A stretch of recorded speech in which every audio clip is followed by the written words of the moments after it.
N'hésitez pas à liker la vidéo si elle vous plaît et si vous êtes nouveau sur la chaîne, n'oubliez pas de vous abonner et d'activer la notification pour ne rater aucune de nos prochaines vidéos. On commence.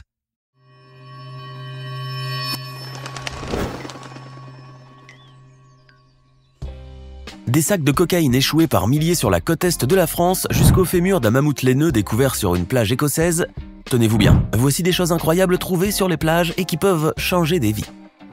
Transportons-nous au sud-ouest de l'Écosse, sur une plage du Loch Ryan. Là, un jour de l'été 2018, se trouvait un certain Nick Cumbay, membre de la Solway First Partnership, un organisme de bienfaisance œuvrant pour la préservation du patrimoine naturel. Il s'était rendu là-bas pour accomplir une mission particulière, mais une découverte extraordinaire l'empêcha de la mener à bien. Et pour cause, il aperçut à sa grande surprise quelque chose dont il devina tout de suite l'importance et qu'il identifia rapidement. C'était un fragment d'os, très épais, qui appartenait d'après lui à un mammouth laineux. Et pour chasser le doute, il expédia ce morceau de squelette au Musée national d'Écosse afin que des experts puissent l'analyser. Les résultats dévoilés confortèrent son idée. C'était le fémur d'un mammouth laineux. Nick Cumbay était enchanté de cette découverte, car il savait très bien qu'il n'était pas courant de trouver en Écosse des restes de mammouth laineux. En effet, on les trouve plutôt en Alaska et en Sibérie.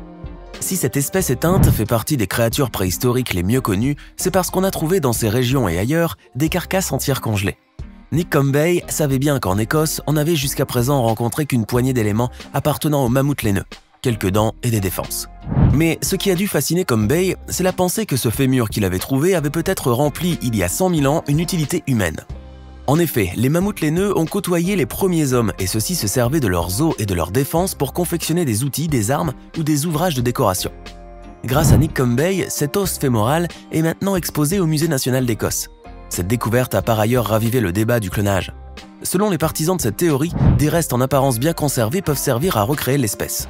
Mais cette opération est à ce jour très improbable, car le matériel génétique contenu dans ces restes est trop abîmé, et les scientifiques pensent qu'il vaut mieux préserver les espèces menacées plutôt que de ressusciter celles qui ont disparu. En novembre 2019, sur les plages françaises de la côte atlantique, les douaniers et les gardes-côtes furent alertés par la découverte d'innombrables ballots au contenu suspect. Dispersés sur tout le littoral, ces ballots contenaient, après vérification, de la cocaïne presque pure à 90%. Les éléments de la gendarmerie se mirent alors à pied d'œuvre, car l'affaire était grave. C'était un véritable raz-de-marée. Ces sacs expulsés par les eaux envahissaient chaque jour les plages de différentes communes. En tout, près de 763 kg de cocaïne furent récupérés sur les rivages, et la gendarmerie demeurait aux aguets. Leur but, faire en sorte qu'aucun promeneur mal intentionné ne s'empare de ces sacs de drogue. Et l'on n'eut pas recours à des demi-mesures. Les communes interdirent en même temps l'accès aux plages et des hélicoptères sillonnaient les rivages pour repérer d'éventuels ballots fraîchement échoués. De plus, la gendarmerie exhortait la population à contacter directement la police en cas de découverte d'un emballage suspect.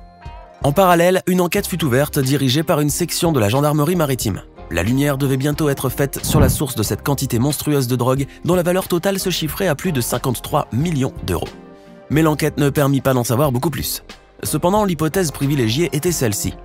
Ces ballots de cocaïne étaient transportés dans des bateaux et les membres de l'équipage, sous la menace d'une tempête, ont dû les jeter en mer pour délester leur navire. Au fil du temps, ces sacs de cocaïne se firent plus rares et bientôt, on n'en entendit plus parler. Mais cette histoire demeure un des faits divers les plus originaux de ces dernières années. Sur une plage déserte du Pays de Galles, Lily Wilder, une petite fille de 4 ans, se promenait avec son père au tout début de cette année.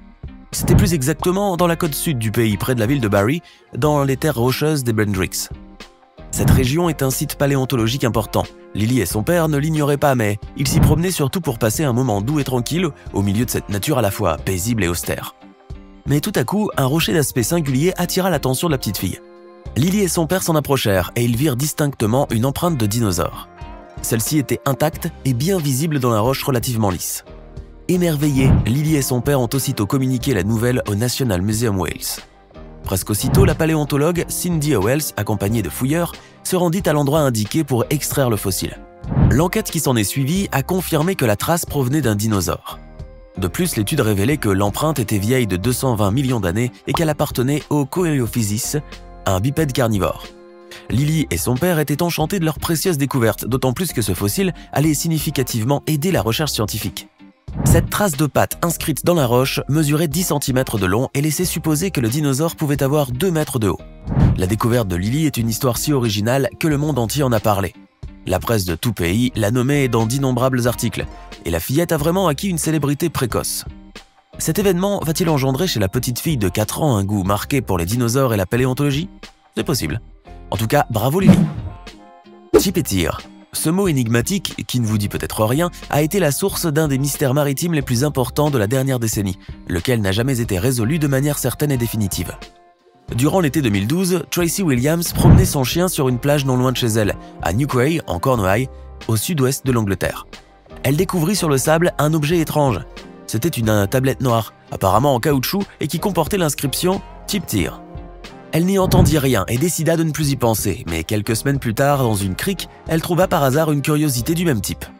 En se renseignant, Tracy apprit qu'elle n'était pas la seule à avoir découvert ces objets mystérieux. En effet, ils envahissaient les côtes de toute l'Europe. L'apparition inexplicable des tablettes Chip Tir commençait à préoccuper la presse et le public. Des hypothèses sur l'origine de ces objets circulèrent, chacun livrant son opinion. Et l'on sut rapidement que ces plaques n'étaient pas sans rapport avec le village de Chip Tir, en Indonésie, dans la province de Java occidentale. Mais qu'est-ce que cela pouvait bien signifier? Tracy s'interrogeait beaucoup, mais elle eut connaissance d'une piste d'explication avérée. En effet, le village de Chip Tir comportait depuis le siècle dernier des plantations d'arbres de l'espèce Palaquium gutta. Cet arbre produit la gutta percha, et le village a justement prospéré dans la vente de cette gomme qui était jadis acheminée par bateau vers les pays d'Europe. Tracy apprit également que la matière prélevée des feuilles de cet arbre était artificiellement coagulée, puis nettoyée et élaborée en plaques rectangulaires sur lesquelles on inscrivait le nom du village. Enfin, le mystère n'était qu'à moitié résolu, puisque Tracy voulait aussi savoir quel navire transportait cette cargaison de plaques avant d'échouer. Elle ne tarda pas à découvrir le fin mot de l'histoire. On pensait jusqu'alors que ces tablettes provenaient du fameux Titanic. Mais les spécialistes jugèrent cette théorie improbable, même si le Titanic transportait effectivement de la gutta percha. Il y avait cependant une piste plus plausible, le paquebot japonais Miyazaki Maru, qui avait coulé pendant la Première Guerre mondiale suite à l'assaut d'un sous-marin allemand. Tracy fut contactée par des personnes anonymes qui lui ont suggéré cette explication. Mais celle-ci a beau être vraisemblable, elle ne suffit pas à établir une complète certitude. Beaucoup de gens conservent encore ces gommes rectangulaires, ramassées dans les plages de tout le continent. Quant à Tracy Williams, elle a tourné la page depuis longtemps et ne s'intéresse plus vraiment à cette histoire.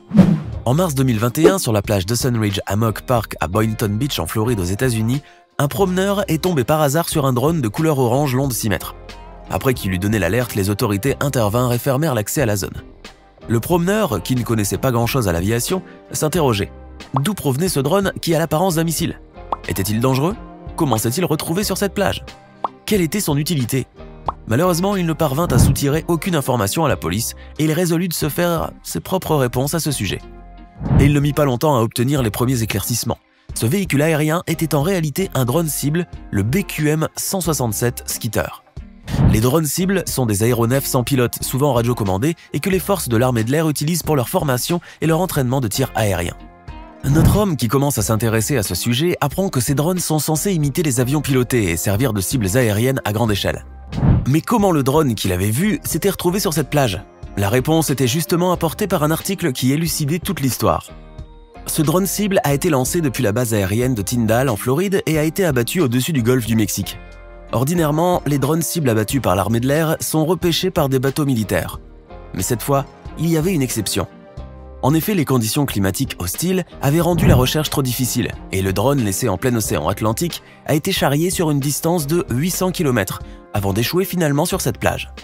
Le personnel de l'armée de l'air a pris soin de retirer ce spécimen de drone BQM-167 dont la valeur est estimée à 570 000 $, qui était en assez bon état et allait à nouveau resservir aux exercices de l'armée. Le bonhomme qui se promenait sur la plage ne savait rien de tout cela au moment de la trouvaille, et il en avait un peu honte, car il habitait en Floride, un état où l'activité de ces drones cibles est justement très intense. Mais dorénavant, il saura à quoi s'en tenir, puisqu'il se sera beaucoup renseigné et n'aura plus vraiment l'air idiot. Bruce Mate est un savant émérite et depuis plus de 50 ans, il consacre sa vie à l'étude des mammifères marins, les lamantins, les grands dauphins, les lions de mer et les baleines. Et comme tous les gens amoureux de leur sujet de recherche, il rêvait de transmettre au grand public sa passion et son émerveillement pour les créatures marines et d'inciter les étudiants à emprunter la même voie que lui. Un jour, il entendit parler d'un événement étrange et inhabituel qui s'était produit sur une plage de Gold Beach située dans l'état côtier de l'Oregon aux États-Unis. Quand il eut reçu de la part des plagistes et des moniteurs le signalement d'une chose énorme et étrange sur la plage de sable blanc, il rassembla ses collègues et quelques étudiants pour aller voir de plus près ce qui était probablement un mammifère marin, rejeté par les flots et gisant sur le sable blanc. En cours de route, un indice confirma cette supposition, dans l'esprit de Bruce Mate. En effet, une odeur atroce de putréfaction chargeait l'atmosphère, et on pouvait la sentir même sur l'autoroute. Cette puanteur excessive qui inquiétait les riverains laissait deviner la taille gigantesque de la carcasse échouée. Mais une fois sur les lieux, la réalité surpassa ces conjectures. Ce n'était pas un quelconque mammifère marin. En effet, la créature étendue et inerte était longue d'une vingtaine de mètres et pesait plus d'une centaine de tonnes. C'était un rorqual bleu ou une baleine bleue. Le plus gros animal qui existe et sûrement le plus gros qui n'ait jamais existé. La fascination de Bruce et de son équipe leur faisait oublier la pestilence affreuse de ce colosse des mers. Mais il fallait tout de même l'évacuer de ce lieu et l'enterrer ensuite, comme le veut le protocole. Cependant, Bruce Mate voulut faire exception à cette règle et exposer le squelette du rorqual au Hatfield Marine Science Center à Newport.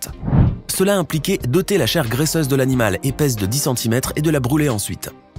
Et vous imaginez bien que ce n'était pas une entreprise alléchante, mais enfin Bruce Mate était trop enthousiasmé pour être rebuté par cette tâche ingrate. Aujourd'hui, le squelette de l'animal est encore conservé et le souvenir de cette trouvaille extraordinaire continue de marquer Bruce Mate qui, jusqu'à ce jour, n'avait jamais vu de ses propres yeux un rorqual bleu. Ainsi finit cette vidéo. Merci de l'avoir regardée et, comme toujours, n'oubliez pas de laisser votre avis dans la section des commentaires pour nous faire part de vos impressions. Laquelle de ces découvertes sur les plages est la plus impressionnante? Cette vidéo vous a plu? Dans ce cas, n'oubliez pas de mettre un pouce bleu, de vous abonner à la chaîne et d'activer la cloche pour ne rien rater de nos prochaines publications. À bientôt!